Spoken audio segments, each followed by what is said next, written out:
Kaag sa numero 1 sa mga balita subong nga adlaw.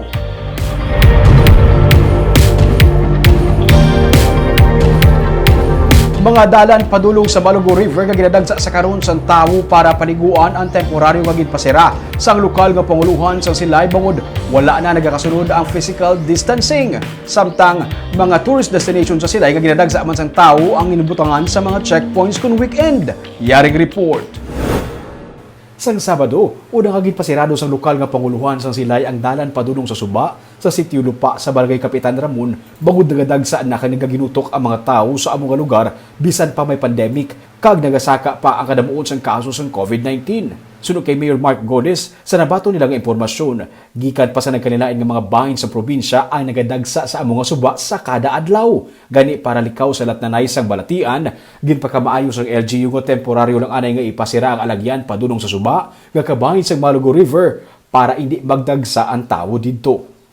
For the benefit man sang tanane basib lang saka naman ang mga cases naton kaya mga tao nga nagakinadto dito na monitor naton nga from all over the province na. May taga Kabangkalan, Salvador, San Carlos nga nagadinagsa na dito. So muna ang ipasara naton. Kaina, nakalabot man sa iyang impormasyon nga bangod sa pagpasira sang alagyan padulong sa Sitio Lupa, nagdagsa na naman ang tao sa dam sa Barangay Ilopes nga kabahin sa gihapon sa Balogo River. Didto naman nagadagsa ang tao kag mga bisita gikan sa nagkanilain nga mga lugar nga nagapadulong didto. Sunod sa alkalde, iya ini nga ginpausisa kag ginpasirado man anay ang alagyan pagkadto didto para likaw man sa paglatanay sa balatian.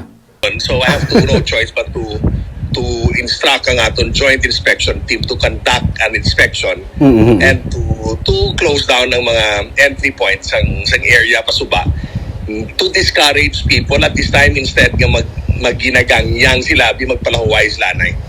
Nahamtang ang ini nga mga suba sa boundary sang Silay kag Ibi Magalona. Nagdesisyon man ang lokal nga panguluhan sang Ibi Magalona nga saradaan man ang mga dalan padulong sa amo nga mga suba. Kun weekend, popular karon nga kadtuan ang Silay ilabi na ang Barangay Patag, Lantawan kag mga kaiping sini nga mga barangay. Gani gid pagkamaayo man sa syudad nga magbutang sang checkpoints para sa seguridad sa mga turista kag para mapabilin sa gihapon ang kalinong sa sini nga mga lugar.